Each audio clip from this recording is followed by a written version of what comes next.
اے بچیوں والوں تمہیں مبارک ہو، اے بیٹیوں والوں تمہیں مبارک ہو۔ اپنی بیٹیوں کو کبھی برا نہ سمجھنا۔ نبی پاک علیہ الصلوۃ والسلام فرماتے ہیں جس شخص کے بیٹی ہو وہ اسے زندہ دفن نہ کرے، اسے ذلیل نہ سمجھے، تو اللہ عز و جل اسے جنت میں داخل کر دے گا۔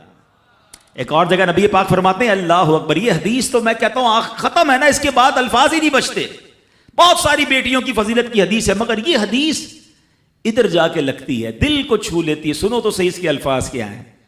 اللہ کے نبی فرماتے ہیں بیٹیوں کو برا مت کہو، میں بھی بیٹیوں والا ہوں۔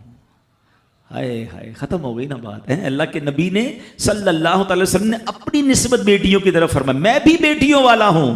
بے شک بیٹیاں تو بہت محبت کرنے والیاں، غم گسار اور بہت زیادہ مہربان ہوتی ہیں۔ سنو بیٹیوں والو اور بہنوں والو، اللہ کے حبیب کیا فرماتے ہیں صلی اللہ تعالی علیہ وسلم، میرے نبی کا فرمان ہے کہ جس کی 3 بیٹیاں یا بہنوں کی اس طرح پرورش کرے، ان کو ادب سکھائے، ان سے مہربانی کا برتاؤ کرے، یہاں تک کہ اللہ عز و جل اسے بے نیاز کر دے، یعنی ان کا نکاح ہو جائے، تو اللہ تعالیٰ اس کے لیے جنت واجب فرما دیتا ہے۔ یہ ارشاد سن کر ایک صحابی کھڑے ہو گئے ہیں۔ صحابہ کے سوال بھی بڑے کمال کے ہوتے ہیں۔ یقین کرو ہمارے بہت سارے کام سیدھے جو ہے نا، ہمارے لیے بہت ساری آسانیاں صحابہ کے سوالات نے کر دی۔ اب ہو سکتا ہے یہاں میرا کوئی بھائی ایسا بیٹھا ہو جس کی 3 بیٹیاں نہ ہوں، وہ کہتا ہے میری تو 2 ہیں۔ صحابی نے سوال کیا حضور اگر کسی کی 2 ہوں تو اللہ اور 2 لڑکیوں کی پرورش کرے، تو ارشاد فرمایا اس کے لیے بھی یہی اجر و ثواب ہے۔ راوی فرماتے ہیں یہاں تک کہ اگر ایک بیٹی کا بھی لوگ ذکر کرتے تو نبی پاک اس کے بارے میں یہی فرماتے۔ مگر ایک روایت اور بھی موجود ہے کہ ایک صحابی نے کھڑے ہو کر کہا حضور اگر کسی کی 1 بیٹی ہو، اللہ کے نبی نے فرمایا 1 بیٹی ہو تو بھی جنت واجب ہو جاتی ہے۔ بیٹیوں پر شکایت، بیٹیوں پر منہ چڑھاتے ہو، بیٹیوں پر لڑائی کرتے ہو، اللہ اکبر، یہ تو جنت میں جانے کا ٹکٹ ہے۔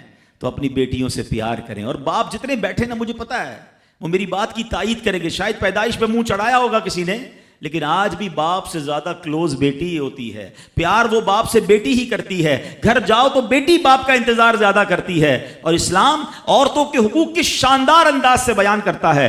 اللہ کے نبی علیہ الصلوۃ والسلام فرماتے ہیں جب کسی کے ہاں لڑکی پیدا ہوتی ہے، سنو، گھر پہ مہمان آئے تو اچھا لگتا ہے نا، اور کوئی بڑا اہم مہمان آ جائے، کوئی بڑے بزرگ آ جائیں تو کتنا خوش ہو جاتے ہیں آپ۔ کئی ایسے بزرگ ہوں گے، کئی ایسے علماء ہوں گے، کوئی ایسی شخصیت ضرور ہوگی جس کو آپ اپنے گھر بلانا چاہتے ہوں گے، مگر آپ سوچتے ہوں گے یار وہ میرے گھر کیسے آئے گا، بہت بڑا آدمی ہے، بڑا مصروف شخص ہے، پسند تو مجھے بہت ہے مگر میں گھر نہیں بلا سکتا۔ سنو، جب تمہارے گھر بیٹی آتی ہے تو پتہ ہے کون مہمان آتا ہے؟ اللہ کے نبی فرماتے ہیں جب کسی کے ہاں لڑکی پیدا ہوتی ہے تو اللہ عز و جل فرشتوں کو گھر بھیجتا ہے۔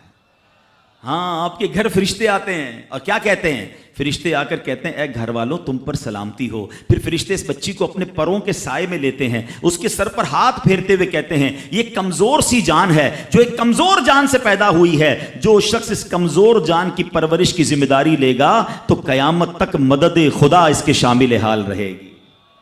تو اب کبھی بھی بیٹیوں پر زیادتی نہیں ہونے دینی۔ ہاں، بیٹیوں کی دعائیں لو، بیٹیوں کی خدمت کرو۔ اور میں نے خود دیکھا ہے، آپ نے بھی دیکھا ہوگا، میں نے دیکھا ہے، بلکہ میں نے ایک طرح سے انٹرویو لیا ہے ایک رشتہ دار کا کہ یار آپ کی 4 بیٹیاں ہیں، 3 بیٹیاں ہیں، کہتا ہے یار جب سے بیٹیاں آئی ہیں پتہ نہیں رزق کدھر سے آ رہا ہے۔ بیٹیاں تو کیا آئی ہیں، اللہ نے رحمت کے دروازے کھول دیے ہیں، کیونکہ اس نے منہ نہیں چڑھایا۔ کچھ ہوں گے ایسے بیٹیوں والے جن کا ہاتھ تنگ ہوگا، تو غور کرو جب بیٹی ہوئی تھی تو شکر کیا تھا یا شکوہ کیا تھا؟ اللہ نے تو بھیجی تھی رحمت تمہارے گھر پہ، تم نے اس وقت بھی اللہ کو ناراض کیا، بیوی کو گالیاں دی، ہنگامہ کیا، اب کہتے ہو رحمت نہیں آ رہی۔ تم نے تو کتنی ناشکری کر لی۔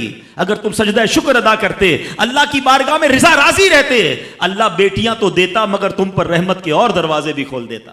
اور ہم نے دیکھا ہے لوگوں کے رزق کو بڑھتے ہوئے۔ تو کبھی بیٹی کی پیدائش پر آپ نے منہ نہیں چڑھانا ہے، ہاں، نہ اپنی زوجہ کو تانے دینے ہیں، اور بیٹیوں کا خیال رکھیں، بہنوں کا خیال رکھیں۔